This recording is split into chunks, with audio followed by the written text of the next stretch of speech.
Hello, my friends. It's Indiana Holmes again. I've just returned from Disneyland, so I'm a little bit tired, but hopefully we'll get through at least one chapter here before I pass out or require rest. Anyway, we're going to continue tonight with the Three Musketeers, Chapter 4. The shoulder of Athos, the baldric of Porthos, and the handkerchief of Aramis. D'Artagnan, in a state of fury, crossed the antechamber at 3 bounds, and was darting towards the stairs, which he reckoned upon descending 4 at a time, when, in his heedless course, he ran head foremost against the Musketeer, who was coming out of one of M. de Tréville's private rooms, and striking his shoulder violently, made him utter a cry, or rather, a howl. "Excuse me," said D'Artagnan, endeavoring to resume his course. "Excuse me, but I am in a hurry." Scarcely had he descended the first stair when a hand of iron seized him by the belt and stopped him.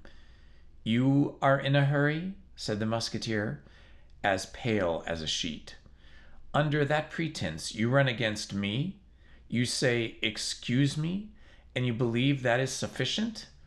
"Not at all, my young man. Do you fancy, because you have heard M. de Tréville speak to us a little cavalierly today, that other people are to treat us as he speaks to us? Undeceive yourself, comrade. You are not M. de Tréville." "My faith," replied D'Artagnan, recognizing Athos, who, after the dressing performed by the doctor, was returning to his own apartment, "I did not do it intentionally. Not doing it intentionally, and I do not do it intentionally. I said, excuse me. It appears to me that this is quite enough. I repeat to you, however, and this time on my word of honor, I think perhaps too often, that I am in haste, great haste. Leave your hold, then, I beg of you, and let me go where my business calls me." "Monsieur," said Athos, letting him go, "you are not polite. It is easy to perceive that you come from a distance." D'Artagnan had already strode down 3 or 4 stairs, but at Athos's last remark he stopped short. "Morbleu, monsieur," said he. "However far I may come, it is not you who can give me a lesson in good manners, I warn you." "Perhaps," said Athos.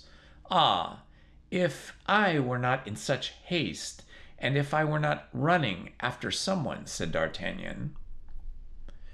"Monsieur, man in a hurry, you can find me without running into me. You understand? And where, I pray? Near Carmes Deschaux. At what hour? About noon. About noon? That will do. I will be there. Endeavor not to make me wait, for at 12:15 I will cut off your ears as you run." "Good," cried D'Artagnan. "I will be there 10 minutes before 12. And he set off running, as if the devil possessed him, hoping that he might yet find the stranger, whose slow pace could not have carried him far. But at this street gate, Porthos was talking with a soldier on guard. Between the 2 talkers there was just enough room for a man to pass. D'Artagnan thought it would suffice for him, and he sprang forward like a dart between them. But D'Artagnan had reckoned without the wind. As he was about to pass, the wind blew out Porthos's long coat, and D'Artagnan rushed straight into the middle of it. Without doubt, Porthos had reasons for not abandoning this part of his vestments, for instead of quitting his hold on the flap in his hand, he pulled it toward him, so that D'Artagnan rolled himself up in the velvet by a movement of rotation explained by the persistency of Porthos. D'Artagnan, hearing the Musketeer swear, wished to escape from the cloak, which blinded him, and sought to find his way from under the folds of it. He was particularly anxious to avoid marring the freshness of the magnificent baldric we are acquainted with, but on timidly opening his eyes, he found himself with his nose fixed between the 2 soldiers of Porthos, the 2 shoulders of Porthos, that is to say, exactly upon the baldric. Alas, Like most things in this world, which have nothing in their favor but appearances, the baldric was glittering with gold in front, but was nothing but simple buff behind. Vainglorious as he was, Porthos could not afford to have a baldric wholly of gold, but had at least half. One could comprehend the necessity of the cold and urgency of the cloak. "Bless me!" cried Porthos, making strong efforts to disembarrass himself of D'Artagnan, who was wriggling about his back. "You must be mad to run against people in this manner." "Excuse me," said D'Artagnan, reappearing under the shoulder of a giant. "But I am in such haste. I was running after someone, and—" "And do you always forget your eyes when you run?" asked Porthos.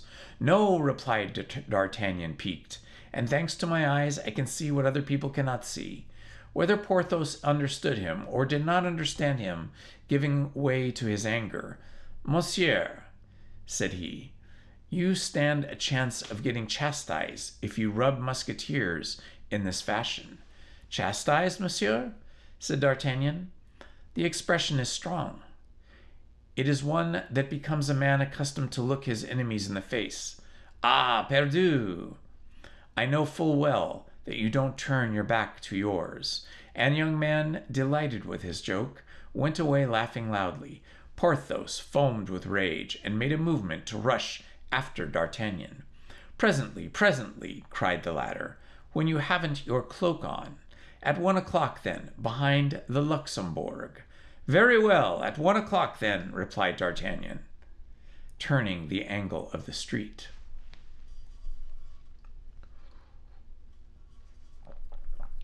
But neither in the street he had passed through, nor in the one which his eager glance pervaded, could he see anyone. However slowly the stranger had walked, he was gone on his way, or perhaps had entered some house. D'Artagnan inquired of every one he met with, went down to the ferry, came up again by Rue de Seine and the Red Cross, but nothing, absolutely nothing. This chase was, however, advantageous to him in one sense, for in proportion as the perspiration broke from his forehead, his heart began to cool. He began to reflect upon the events that had passed. They were numerous and inauspicious. It was scarcely 11 o'clock in the morning, and yet this morning had already brought him into disgrace with Monsieur de Treville, who could not fail to think the manner in which D'Artagnan had left him a little cavalier. Besides this, he had drawn upon himself 2 good duels with 2 men, each capable of killing 3 D'Artagnans, with 2 Musketeers, in short, and with 2 of those beings whom he esteemed so greatly that he placed them in his mind and heart above all other men. The outlook was sad. Sure of being killed by Athos, it may easily be understood that the young man was not very uneasy about Porthos.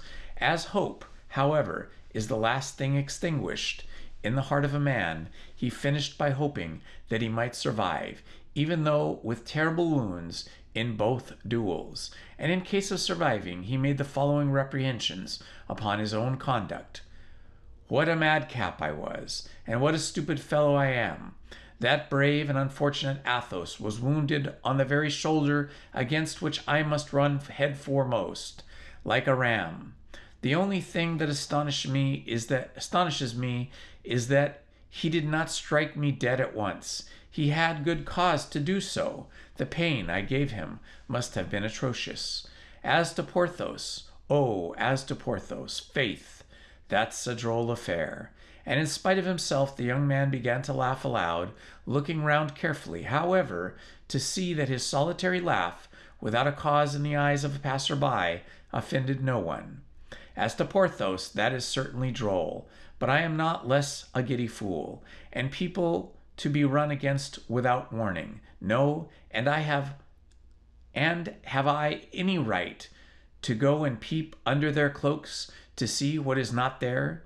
He would have pardoned me. He would have certainly pardoned me if I had not said anything to him about that cursed baldric in ambiguous words. It is true, but rather drolly ambiguous.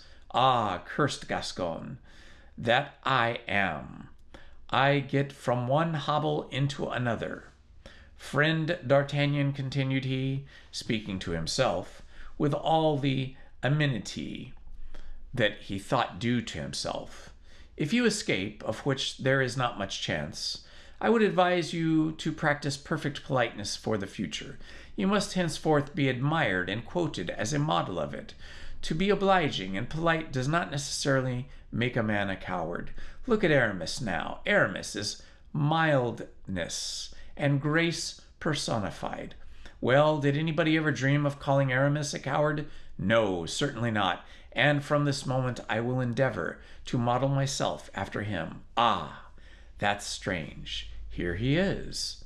D'Artagnan, walking and soliloquizing, had arrived within a few steps of the Hotel d'Arguillon, and in front of the hotel perceived Aramis chatting gaily with three gentlemen. But as he had not forgotten that it was in presence of this young man that Monsieur de Tréville had been so angry in the morning, and as a witness of the rebuke the Musketeers had received was not likely to be all agreeable, he pretended not to see him. D'Artagnan, on the contrary, quite full of plans of conciliation and courtesy, approached the young men with a profound bow, accompanied by a most gracious smile. All four, besides, immediately broke off their conversation. D'Artagnan was not so dull as to not perceive that he was one too many, but he was not sufficiently broken into the fashions of the gay world to know how to extricate himself gallantly from a false position, like that of a man who begins to mingle with people he is scarcely acquainted with, and in conversation that does not concern him. He was seeking in his mind, then, for the least awkward means of retreat, when he remarked that Aramis had let his handkerchief fall, and by mistake, no doubt, had placed his foot upon it. This appeared to be a favorable opportunity to repair his intrusion. He stooped, and with the most gracious air he could assume, drew the handkerchief from under the foot of the Musketeer, in spite of the efforts of the latter made to detain it, and holding it out to him, said, "I believe, monsieur, that this handkerchief you would be sorry to lose." The handkerchief was indeed richly embroidered, and had a coronet and arms at one of each corners. Aramis blushed excessively, and snatched rather than took the handkerchief from the hand of Gascon.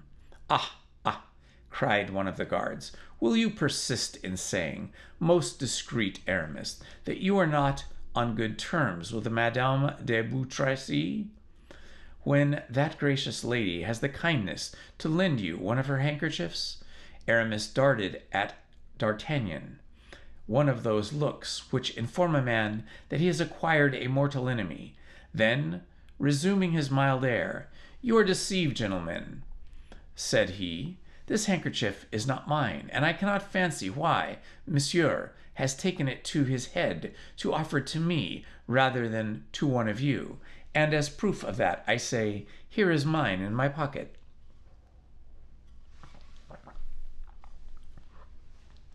So saying, he pulled out his own handkerchief, likewise a very elegant handkerchief, and of fine cambric, though cambric was dear at the period, but a handkerchief without embroidery and without arms, only ornamented with a single cipher, that of its proprietor.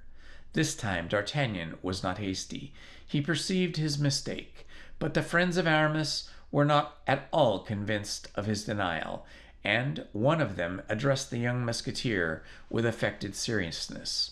"If it were as you pretend it is," said he, "I should be forced, my dear Aramis, to reclaim it myself, for as you very well know, Boutrecy is an intimate friend of mine, and I cannot allow the property of his wife to be sported as a trophy."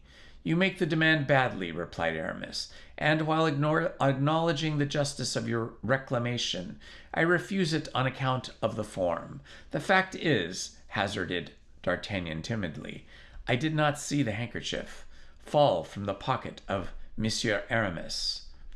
He had his foot upon it, that is all, and I thought from having his foot upon the handkerchief it was his." And you were deceived, my dear sir, replied Aramis, coldly, very little sensible to the reparation. Then, turning toward one of the guards, who had declared himself the friend of Bois-Tracy, besides, continued he, I have reflected, my dear intimate of Bois-Tracy, that I am not less tenderly his friend than you can possibly be, so that decidedly this handkerchief is as likely to have fallen from your pocket as mine. No, upon my honor, cried his Majesty's guardsman.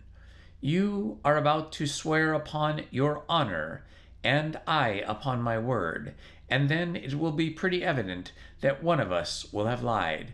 Now, here, mon Tréan, we will do better than that. Let us each take half. Of the handkerchief? Yes, perfectly just, cried the other two guardsmen. The judgment of King Solomon. Aramis, you certainly are full of wisdom. The young men burst into a laugh, and, as may be supposed, the affair had no other sequel. In a moment or two the conversation ceased, and the three guardsmen and the musketeer, after having cordially shaken hands, separated, and the guardsman going one way and Aramis another. Now is my time to make peace with this gallant man, said D'Artagnan to himself, having stood on one side during the whole of the latter part of the conversation, and with this good feeling drawing near to Aramis, who was departing without paying any attention to him. Monsieur, said he, will you excuse me, I hope? Ah, monsieur, interrupted Aramis, permit me to observe to you that you have not acted in this affair as a gallant man ought. What, monsieur? Cried D'Artagnan. And do you suppose? I suppose, monsieur, that you are not a fool, and that you knew very well, although coming from Gascony, that people do not tread upon handkerchiefs without a reason. What the devil? Paris is not paved with cambric. Monsieur, you act wrongly in endeavoring to mortify me, said D'Artagnan, in whom the natural quarrelsome spirit began to speak more loudly than his pacific resolutions. I am from Gascony, it is true, and since you know it, there is no occasion to tell you that Gascons are not very patient, so that when they have begged to be excused once, were it even for a folly, they are convinced that they have done already at least as much again as they ought to have done. Monsieur, what I have to say to you about the matter, said Aramis, is not for the sake of seeking quarrel. Thank God, I am not a bravo, and being a musketeer, but for a time, I only fight when I am forced to do so, and always with great repugnance. But this time the affair is serious, for here is a lady compromised by you. By us, you mean, cried D'Artagnan. Why did you so maladroitly restore me the handkerchief? Why did you so awkwardly let it fall? I have said, monsieur, and I repeat, that the handkerchief did not fall from my pocket. And thereby you have lied twice, monsieur, for I saw it fall. Ah, you take it with that tone, do you, Master Gascon? Well, I will teach you how to behave yourself, and I will send you back to your mass book, Master Abbé. Draw, if you please, and instantly. Not so, if you please, my good friend, not here, at least. Do you not perceive that we are opposite the Hôtel d'Arguillon, which is full of cardinals' creatures? How do I know that this is not His Eminence who has honored you with a commission to procure my head? Now, I entertain a ridiculous partiality for my head. It seems to suit my shoulders so correctly. I wish to kill you, be at rest as to that, but kill you quietly in a snug remote place where you will not be able to boast of your death to anybody. I agree, monsieur, but do not be too confident. Take your handkerchief, whether it belongs to you or another. You may perhaps stand in need of it. Monsieur is a Gascon, asked Aramis. Yes, monsieur does not postpone an interview through prudence. Prudence, monsieur. is a virtue sufficiently useless to musketeers, I know, but indispensable to churchmen, and as I am a musketeer provisionally, I hold it good to be prudent. At 2 o'clock I shall have the honor of expecting you at the Hotel Monsieur de Treville. There I will indicate you the best place and time." The two young men bowed and separated, Aramis ascending the street to which he had led to Luxembourg, while D'Artagnan, perceiving the appointed hour was approaching, took to the road at the Carnets de Chaux, saying to himself, "Decidedly, I can't draw back, but at least if I am killed, I shall be killed by a musketeer." And that is the end of chapter 4. Now we continue with chapter 5. The King's Musketeers and the Cardinal's Guards. D'Artagnan was acquainted with nobody in Paris. He went therefore to his appointment with Athos without a second, determined to be satisfied with those of his adversary should he choose. Besides, his intention was formed to make the brave musketeer all suitable apologies, but without meanness or weakness, fearing that might result from his duel, which generally results from an affair of this kind, when a young and vigorous man fights with an adversary who is wounded and weakened. If conquered, he doubles the triumph of his antagonism. If a conqueror, he is accused of foul play and want of courage. Now, we must have badly painted the character of our adventure seeker, or our readers must have already perceived that D'Artagnan was not an ordinary man. Therefore, while repeating to himself that his death was inevitable, he did not make up his mind to die quietly, as one less courageous, less restrained might have done in his place. He reflected upon the different characters of those with whom he was going to fight, and began to view his situation more clearly. He hoped by means of loyal excuses to make a friend of Athos, whose lordly air and austere bearing pleased him much. He was flattered, or I should say he flattered himself, he should be able to frighten Porthos with an adventure of the baldric, which he might, if not killed upon the spot, relate to everybody at a recital, which, well managed, would cover Porthos with ridicule. As to the astute Aramis, he did not entertain much dread of him, and supposing he could be able to get so far, he determined to dispatch him in good style at least, by hitting him in the face, as Caesar recommended to his soldiers to do of Pompey, to damage forever the beauty of which he was so proud. In addition to this, D'Artagnan possessed that invincible stock of resolution which the counsels of his father had implanted in his heart. Endure nothing from anyone but the king, the cardinal, and Monsieur de Treville. He flew then, rather than walked, towards the convent of the Carmes Duchesses, or rather Deschaux, as it was called at that period, a sort of building without a window, surrounded by barren fields, accessory to the pro-clerics, and which was generally employed as the palace for duels of men who had no time to lose. When D'Artagnan arrived in the sight of the bare spot on the ground, which extended along the foot of the monastery, Athos, who had been waiting for him about 5 minutes, and 12 o'clock was striking. He was then as punctual as the Samaritan woman, and the most rigorous casuist with regard to duels, and could have nothing to say. Athos, who still suffered grievously from his wound, though it had been dressed anew by Monsieur Treville's doctor, was seated on a post, and waiting for his adversary, with a hat in hand, his feather even touching the ground. "Monsieur," said Athos, "I have agreed to my I have engaged two of my friends as seconds, but these two friends are not yet come, at which I am astonished, as it was not all their conclusion. I have no seconds on my part, monsieur, said D'Artagnan, for having only arrived yesterday in Paris, I as yet know no one but Monsieur Tréville, to whom I was recommended by my father, who has the honor to be, in some degree, one of his friends. Athos reflected for an instant. You know no one but Monsieur de Tréville? He asked.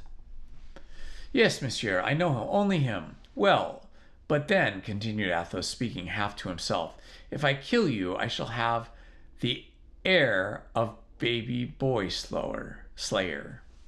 Not too much so, replied D'Artagnan with a bow. That was not deficient in dignity, since you do me the honor to draw a sword with me while suffering from a wound which is very inconvenient, upon my word, and you hurt me devilishly, I can tell you, but I will not take credit for left hand. It is my custom in such circumstances. Do not fancy that I do you a favor. I use either hand easily, and it will be even an advantage or a disadvantage to you.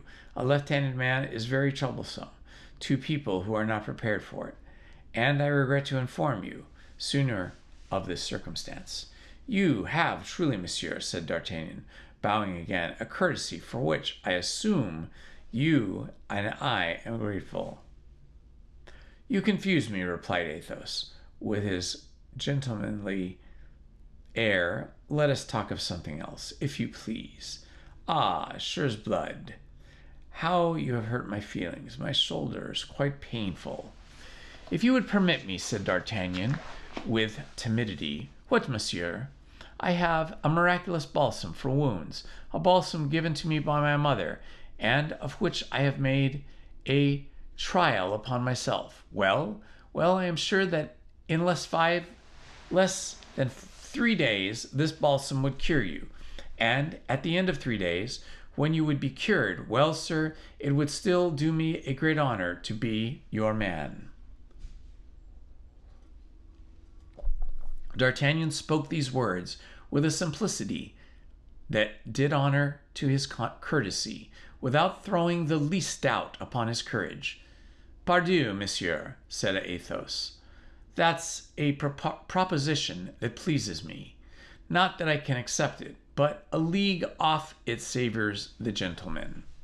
Thus spoke and acted the gallant knights of the time of Charlemagne, in whom every cavalier thought ought to seek his model.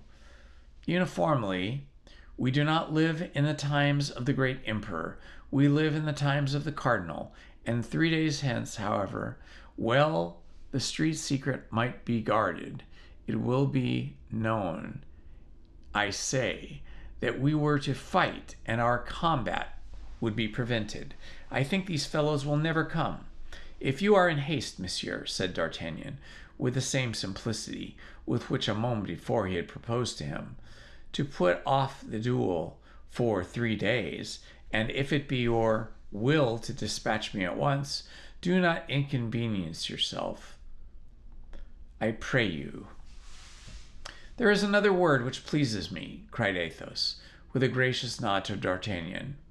That did not come from a man without a heart.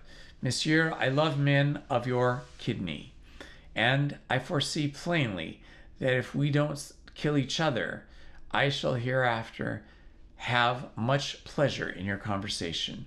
We will wait for these gentlemen, so please you. I have plenty of time, and it will be more correct.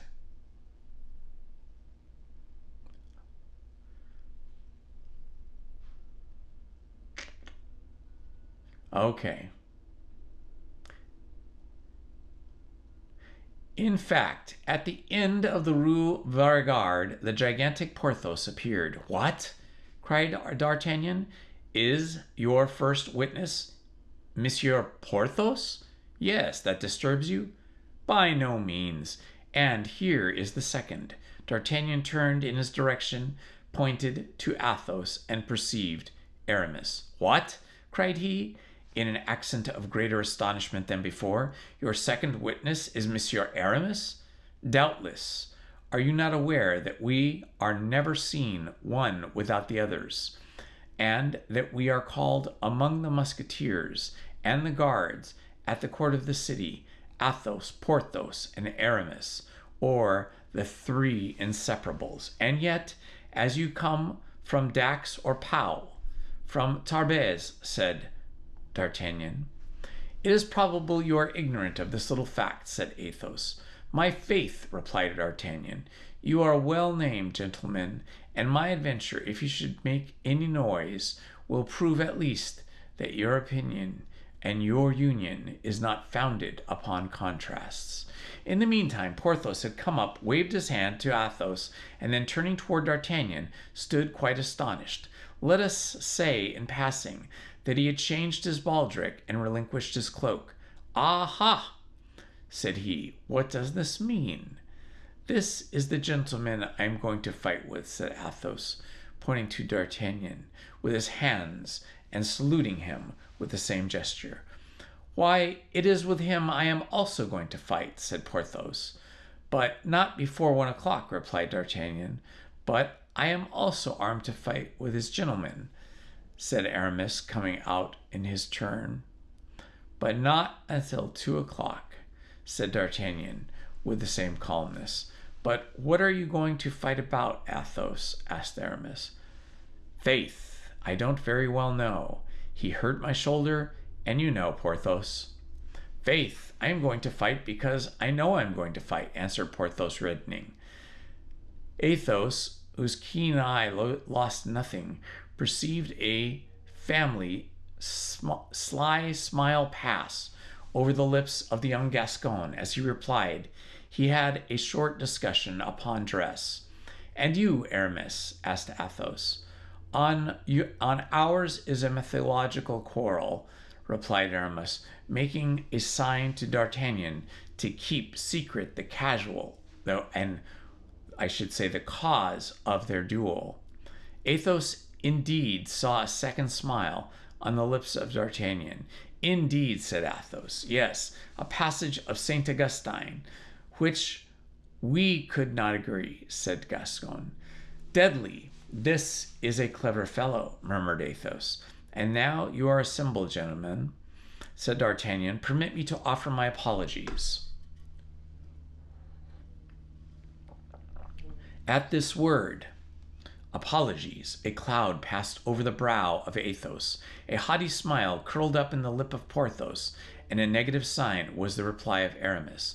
You do not understand me, gentlemen, said D'Artagnan, throwing up his head, the sharp and bold lines of which were at the moment gilded by a bright ray of sun with them.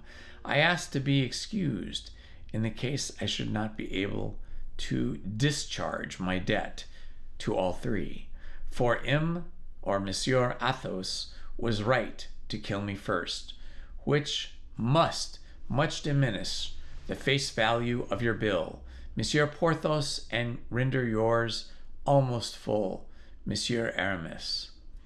And now, gentlemen, I repeat, excuse me, but on that count alone, and on guard, at these words, with the most gallant air possible, D'Artagnan drew his sword. The blood had mounted to the head of D'Artagnan, and at that moment he would have drawn his sword against all three musketeers, or even all the musketeers in the kingdom, as willingly as he did now against Athos, Porthos, and Aramis. It was 1:15 midnight. The sun was in its zenith. The spot had chosen for the scene of the hotel duel was exposed to its full ardor. It is very hot, said Athos, drawing his sword in turn. And yet I cannot take off my doublet, for I just now felt my wound inside my bleeding chest again, and I should not like to see the annoyance of any Monsieur Monster.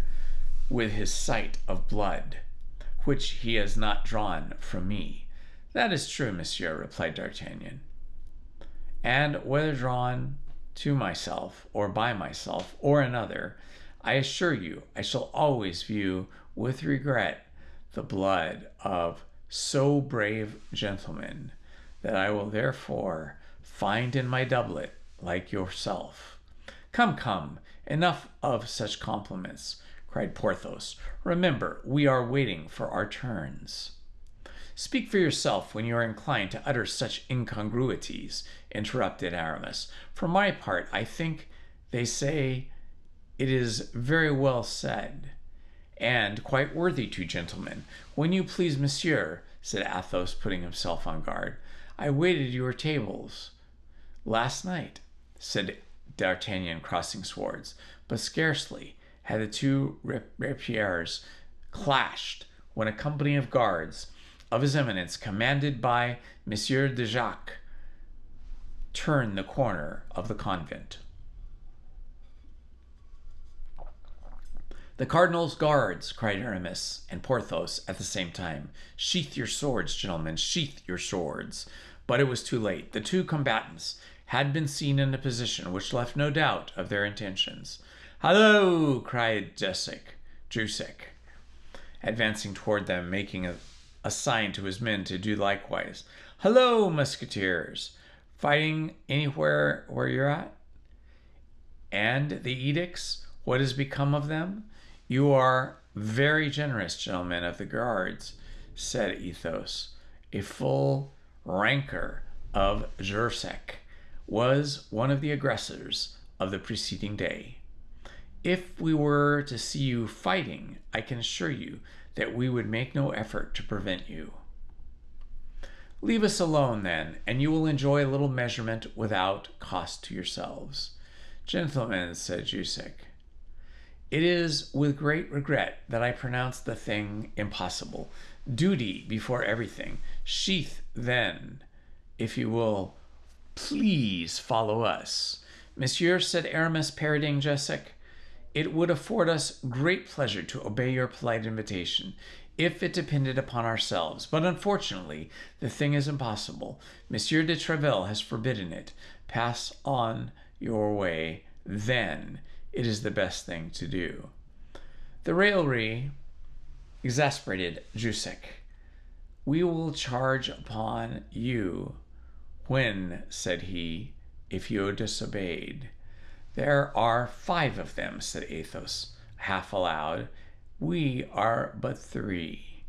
We shall be beaten again, and we must die on the spot. And for my part, I declare I will never appear again before the captain as a conquered man. Athos, Porthos, and Aramis instantly drew near one another, while Jussac drew up his soldiers. The short interval sufficient to determine D'Artagnan on the part he was about to take. It was one of those events which decide the life of a man or woman. It was a choice between the king and the cardinal. The choice was made. It must be persisted in. To fight, that was to disobey the law. That was to risk his head. That was to make one blow an enemy of a minister more powerful than the king himself. All this young man had perceived, and yet to his praise we speak it today. He did not hesitate for a second, turning towards Athos and his friends. Gentlemen, said he, allow me to correct your words, if you please.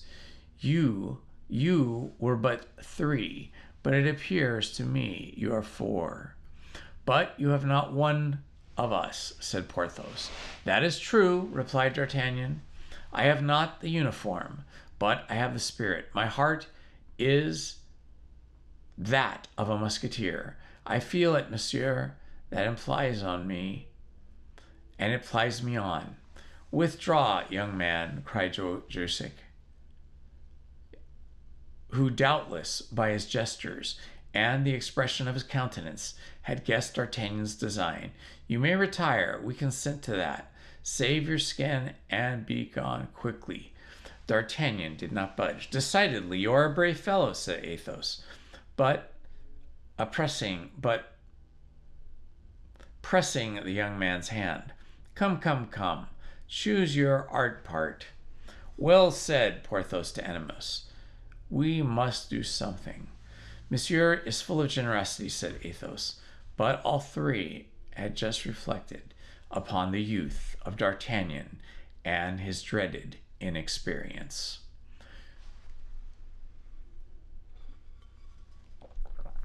We should only be three, one of whom is wounded, with the addition of a boy, resumed Athos, and yet it will not be less. Said we were 4 men. Yes, but to yield, said Porthos. That is difficult, replied Athos.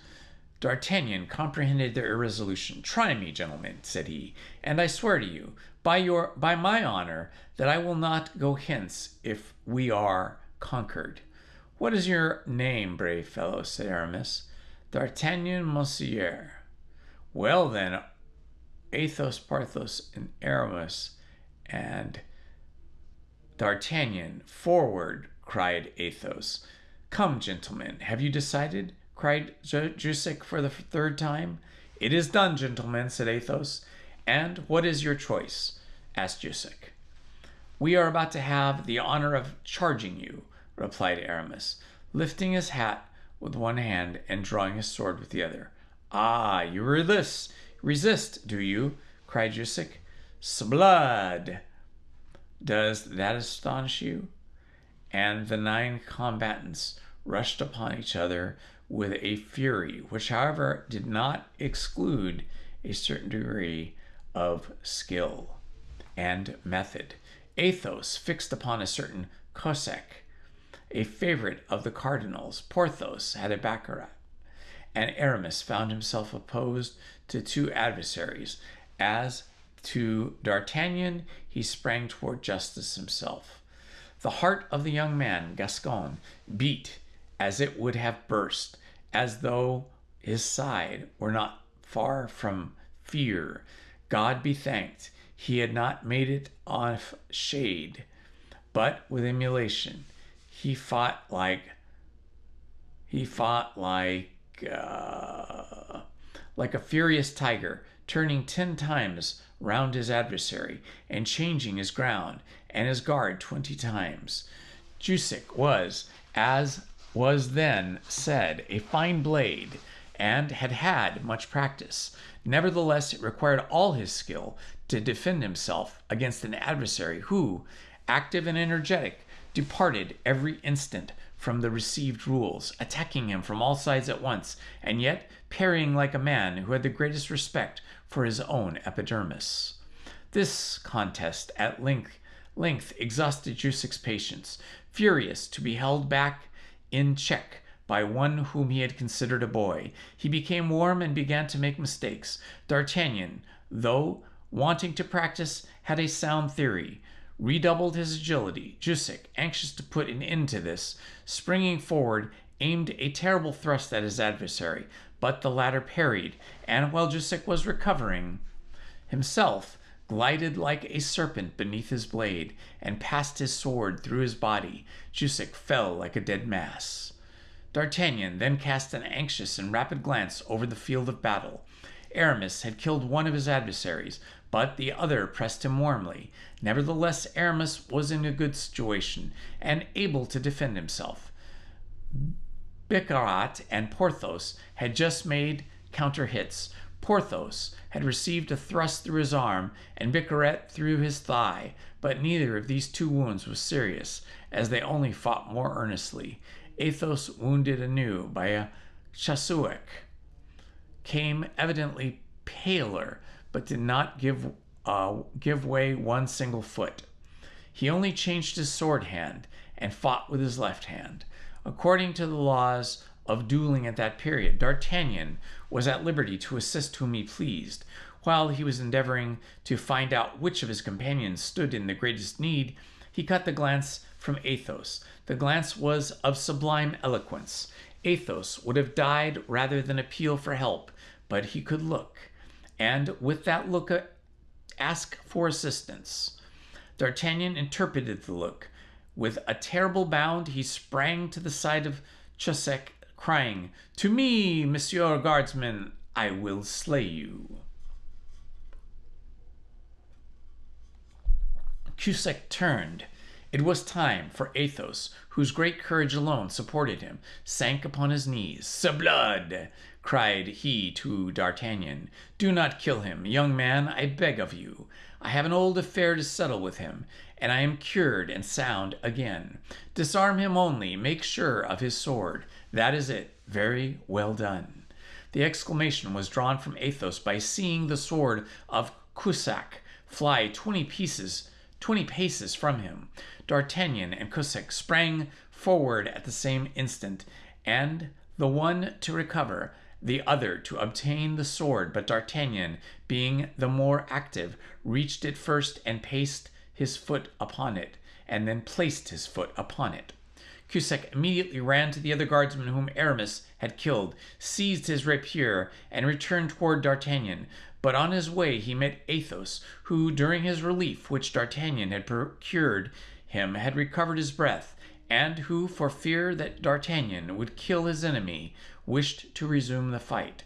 D'Artagnan perceived that it would be disobliging Athos not to leave him alone, and in a few minutes Cusack fell, with a sword thrust through his throat. At the same instant Aramis placed his sword point on the breast of his fallen enemy and forced him to ask for mercy. There only then remained Porthos and Bicarat. Porthos made 1,000 flourishes, asking Bicarat what o'clock it could be, and offering him his compliments upon his brother's having just obtained a company in the regiment of Navarre. But, just as he might, he gained nothing. Bicarat was one of those iron men who never fell dead. Nevertheless, it was necessary to finish. The watch might come up and take all combatants, wounded or not, royalists or cardinalists. Athos, Aramis, and D'Artagnan surrounded Bicarat and required him to surrender. Though alone against all, and with a wound in his thigh, Bicarat wished to hold out, but Jussac, who had risen upon his elbow, cried out to him to yield. Bicarat was a Gascon, as was D'Artagnan. He turned a deaf ear and contented himself with laughing, and between two parries, finding time to point to a spot of the earth with his sword. "Here," cried he, parodying a verse of the Bible, "here will Bicarat die, for only I am left, and they seek my life. But there are 4 against you. Leave off, I command you." "Ah, if you command me, that's another thing," said Bicarat. "As you are my commander, it is my duty to obey." And springing backward, he broke his sword across his knee to avoid the necessity of surrendering it, threw the pieces over the convent wall, and crossed his arms, whistling a cardinalist air. Bravery is always respected, even in an enemy. The Musketeers saluted Bicarat with their swords and returned them to their sheaths. D'Artagnan did the same. Then, assisted by Bicarat, the only one left standing, they bore Jussac, Cusack, and one of Aramis's adversaries, who was only wounded, under the porch of the convent. The 4th, as we have said, was dead. They then rang the bell, and carrying away 4 swords out of 5, they took their road, intoxicated with joy, toward the hotel of Monsieur de Treville. They walked arm in arm, occupying the whole width of the street, and taking in every musketeer they met, so that in the end it became a triumphal march. The heart of D'Artagnan swam in delirium. He marched between Athos and Porthos, pressing them tenderly. "If I am not yet a musketeer," said he to his new friends, as he passed through the gateway of Monsieur de Treville's hotel, "at least I have entered upon my apprenticeship, haven't I?" And that, my friends, is a little excitement there in chapter 5, and that concludes chapter 5 and the reading for this evening. I want to thank you all for being here, and I will see you on Monday when we next read our next chapter, which will be chapter 6 in the 3 Musketeers. This has been Indiana Holmes. Thank you for joining me, and love to all. Have a wonderful weekend. Good night. Please hit the like button, subscribe, and hit the notifications button. Thank you very much.